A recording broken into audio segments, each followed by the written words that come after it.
Okay, so I am going to give a brief, hopefully brief demonstration of how I made these non-musical instruments sound the way they did. So first off, this is what everything sounds like just for the beginning of the chorus.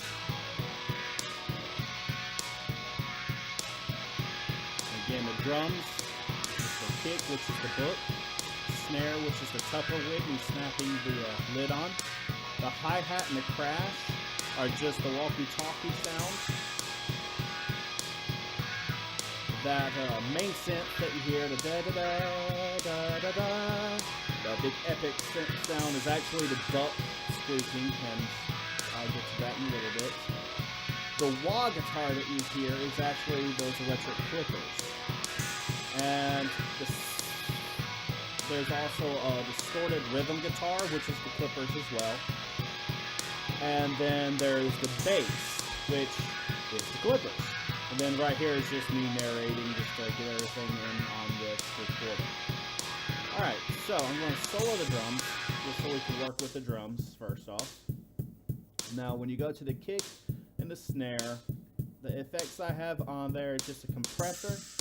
Nothing special about that. And then an EQ.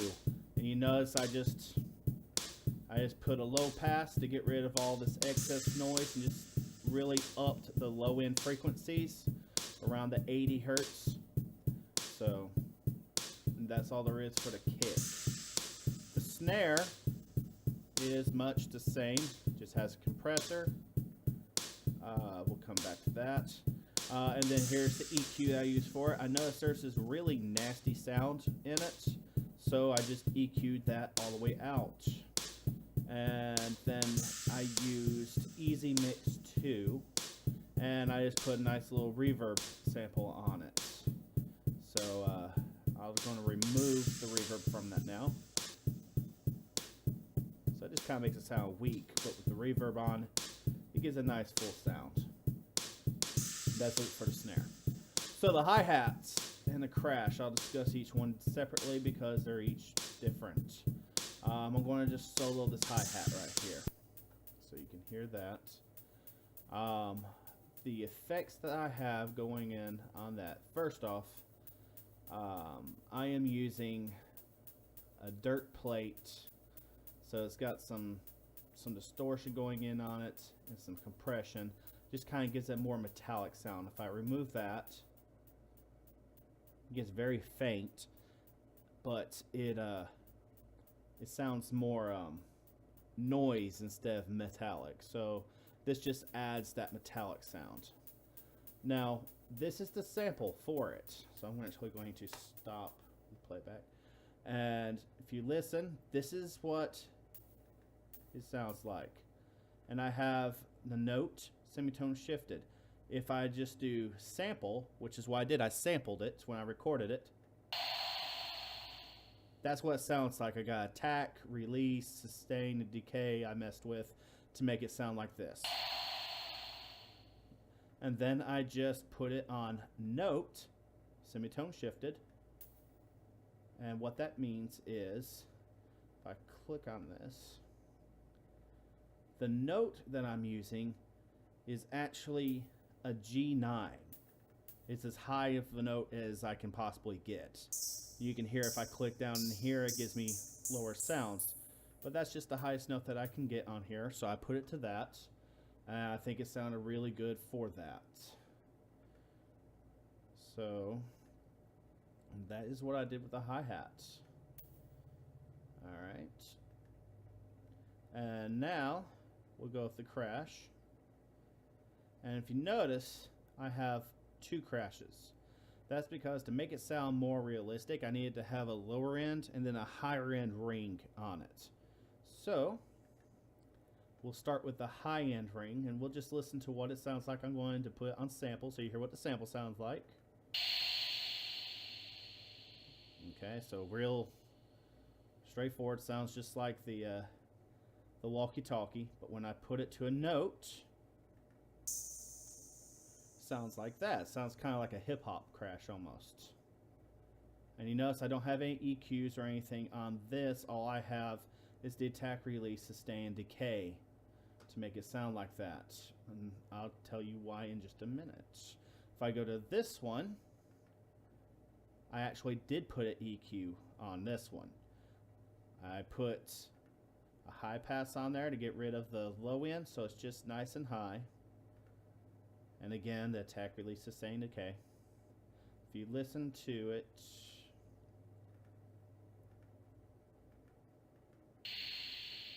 that's just the sound of the walkie-talkie. Now I put on note. It sounds like that.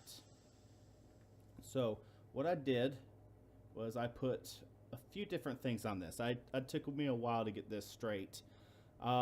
First off, the EQ I have on it looks like this is the overall EQ. It's EQing both of these notes. And actually, let me get to those.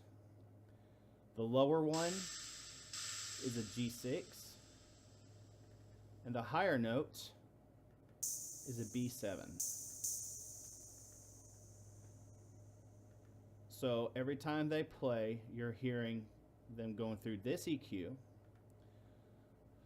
A guitar reverb filter, which has a high and low boost, lots of reverb.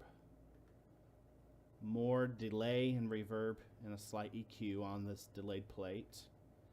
And then the last one I put on was an ambient reverb, which has more reverb.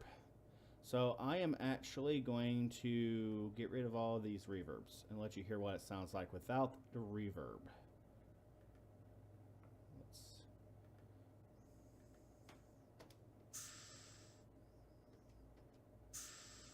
So really weak. And that's mainly because I'm using a walkie-talkie for a crash. I add them all back in. And now I'm going to play it again.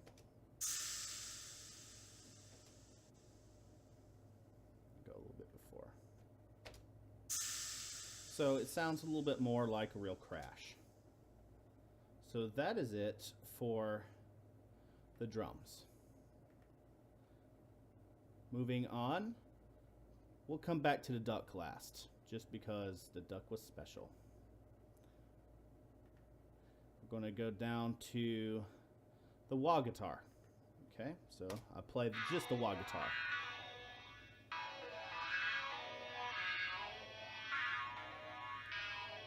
Alright, so as you heard, that sounds nothing like clippers.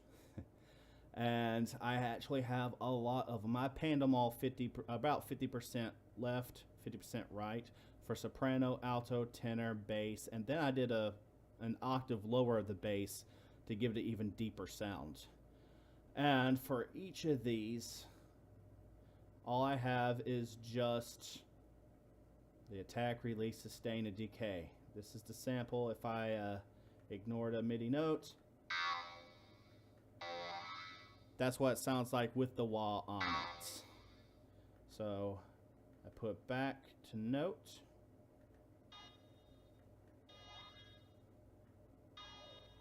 And you hear it sounds like that.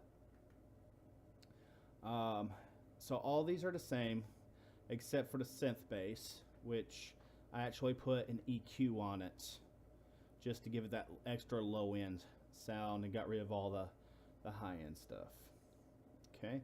And where all the stuff that you hear come into play is on the master for the wah guitar, is what I call it.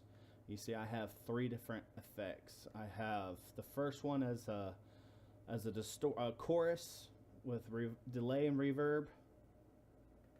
The second one is just distortion, a radio type distortion.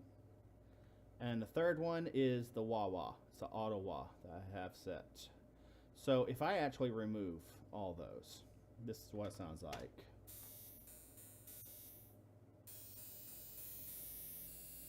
So very, very weak.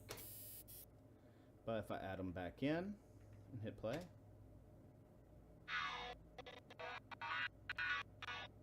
got a little glitchiness right there. There we go. Alright, so it gives a nice little wah effect and makes it sound different. Alright, so let's move on down to the distorted rhythm guitars, which again is the clippers. And And for this, I just panned it left and right. So this is the exact same notes and everything. And all I did was really just put it in fifths. So like I'm just playing power chords on the distorted guitar. You can see all I have is just my sampler right here. Which, by the way, the sampler that I am using is called the Resample-O-Matic 5000. It's a plugin that comes in Reaper. So it was free and it is wonderful. But if I click on samples, that's what it sounds like. I mean, if I were to remove the distortion and all that, it would sound different. It would sound just like the Clippers. So that's what it sounds like when I put back to the notes. Okay, so I'm just going to play these and let you hear what those two sound like.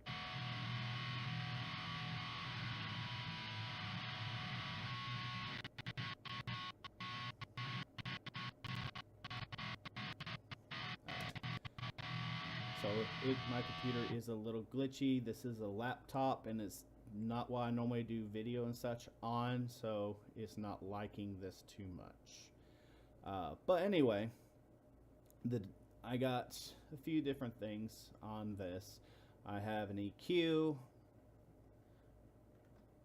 nice little low pass, get rid of all that stuff right there. So it's just a nice little mid-range. I didn't want the high end because the wah and the main synth are going to be covering the high end. I just wanted something kind of MIDI and a little bit bassy to kind of add to the bass of the overall song. The effects I have on this is I absolutely love Mesa Boogie dual rectifiers. So this is a form of that, a Recto L6. And then this is just a fuzz drive stack. And this is just a Soft Pop Master EQ. Just gives it a little bit more loudness. If I were to remove all of the effects, this is what it would sound like. Very weak and very odd. So I'll bring it back in. Glitchiness, but you get the idea. Kind of makes it sound like a distorted guitar chugging away. Alright, now we have the bass. So I'll sew that, and it's what really starts the song off aside from the drums. It's the first melodic instrument to come in. And come on. So you see I have everything set up right there. I do have a EQ on it where it's really low end and slightly MIDI to give it a more presence. I've got a bass overdrive 8x10 cabinet amp simulator with a little bit of drive on it. And then I have a sub boost with some compression to really give it that low end sound to it. Personally, I think it could have been a little bit lower, but honestly, I was using a pair of clippers. So there's only so much I could do with what I was working with. Now, you just heard that noise. That noise is the duck.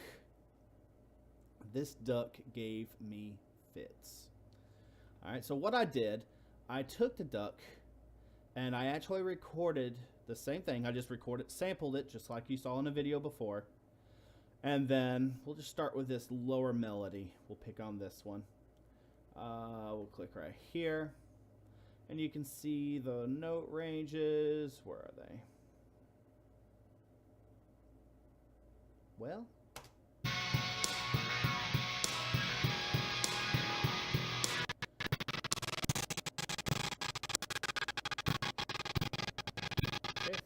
oh, there it is. Quite low.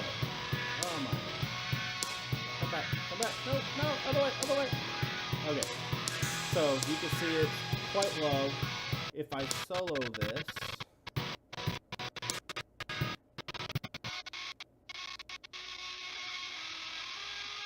now that doesn't sound like a note that's close to a C0. That's because this is a rubber duck. So I am going to You hear that? So that is the rubber duck. That's the pitch that I had to work with. Really, really high. So me dropping it down to like a C0 gets it that middle range sound. And you can kind of hear I have the squeak pitched. And if you listen really closely in the main mix, you can actually barely hear it. I left it in there intentionally because I thought it'd be funny to hear the duck kind of squeaking. So then we go to this one. Oh, it's glitchy. There we go. But now you can hear that one. And then a higher one. So these three are the same notes, it's just an octave lower each one. So it's 3 octaves playing the same 3 notes. I'm going to go ahead and stop it. Now, I have on the lowest sound, I have a delay. I have a gate, reverb, and delay with it's a distortion. And then I have another distortion with a gate and drive. That's on that one. And the reason why I didn't just put on all 4 of them is because I wanted to keep these 3 separate from this one. I didn't want this one to have any kind of distortion or delay or anything. And I gave them different distortions and delays. So if you look right here, it's same delay as the other one. And actually I was wrong. I did use one of the same. It has a gate, delay, and reverb on that one. And then this medium, which is technically the high one, I've got another delay with distortion. And yeah, this is the one that I use a different distortion on. So again, this distortion has more delay. So lots of distortion, delay, and reverb on these. If I were to just kill the effects, I can't do that. And just do it like this. It's the same one. And please forgive me, this is the first time I've ever done like a screen capture kind of thing like this. Normally I just do videos. So this is something new for me. So if you have any constructive criticism, that would be great. Otherwise, please be nice. I know this is not super high quality, but it's my first time doing something like this, and we all gotta learn sometime. So I'm doing the best I can with what Google gave me. Yay, Google. Alright, so I'm gonna hit play now, and I'm just gonna do the ducks.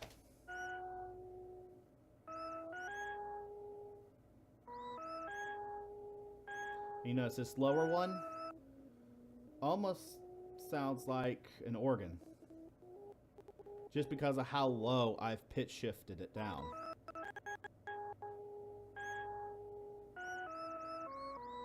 So then when I start adding in the distortions,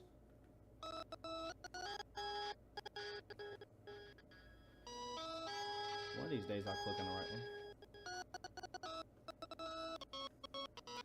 Again, I apologize for the performance of my computer. It is not liking me recording audio and video all at once.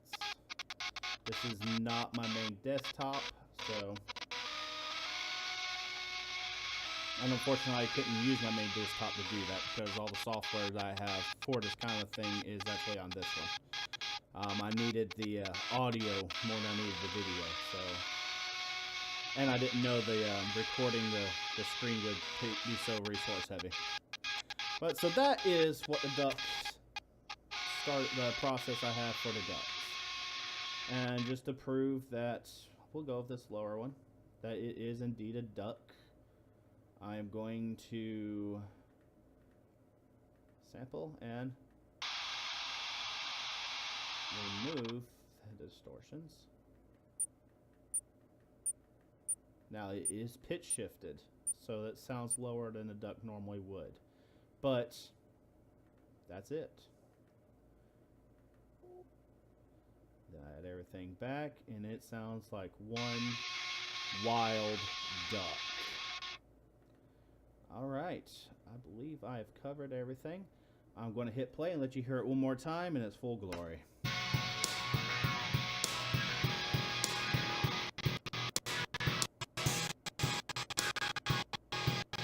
Well, somewhat full glory.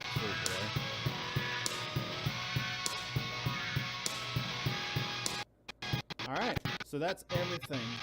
That is the process that I used to make this. So there's no tomfoolery, there's no trickery.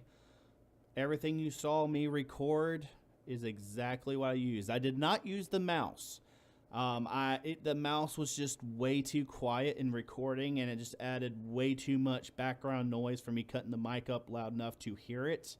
So that is why I decided to go with the walkie-talkie for the hi-hat instead of the mouse. I originally had it in the mouse, but it didn't sound good. I couldn't clean it up enough, and it was just adding a lot of excess noise, and it's just not sounding good.